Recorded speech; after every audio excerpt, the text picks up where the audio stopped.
بسم الله الرحمن الرحیم سرەتا سپاس و پێزانینین بۆ دەستگای خێرخوازی بەخشین هەیە بەکو نەریتی ساڵانەی خۆی دەستگای خێرخوازی بەخشین چەندین پرۆژەی ناوازەی لە سەرجەم شار و سارۆزەکانی هەرێمی کوردستانی ڕاگەیاندووە. یەک لەو پرۆژانە ئێمە ئەمڕۆ کە جێبەجێ دەکەن دابەشکردنی سەبەتە خۆراکە لە نووسنگەی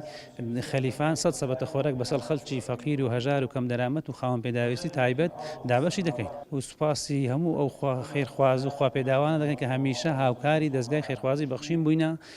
ئێمە وەکو پردێک لە بینی خێرخواز و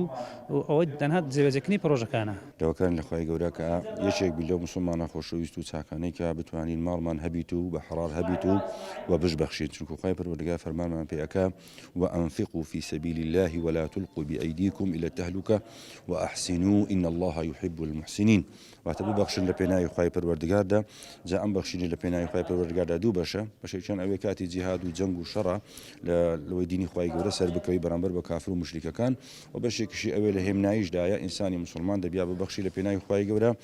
وا ئەشفەرمێ ئەنگۆ بەدەستی خۆتان تووشی هیلاکەت و لە ناوچوون مەکەن،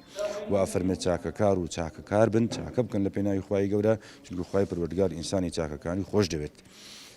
سەرکەوتوو بن ئینشاءالله موفق بن لە ئەو دەستگا جوانەی کەوا ئێستا هەستا ئەو پرۆژە جوانەی کەوا دەستان پێ کردیە، موفقی دنیا و قیامەت بن ئینشاءالله، و خوای پەروەردگار ڕزقی باش و چاک و حەڵالمان بە قسمەت بکات، بە تایبەتی لەم مانگی ڕەمەزانی پیرۆزەدا لۆ بەربانگ و لۆ هەشارکردنەوەی ماڕە موسڵمانەکان و ماڕە هەژارەکان.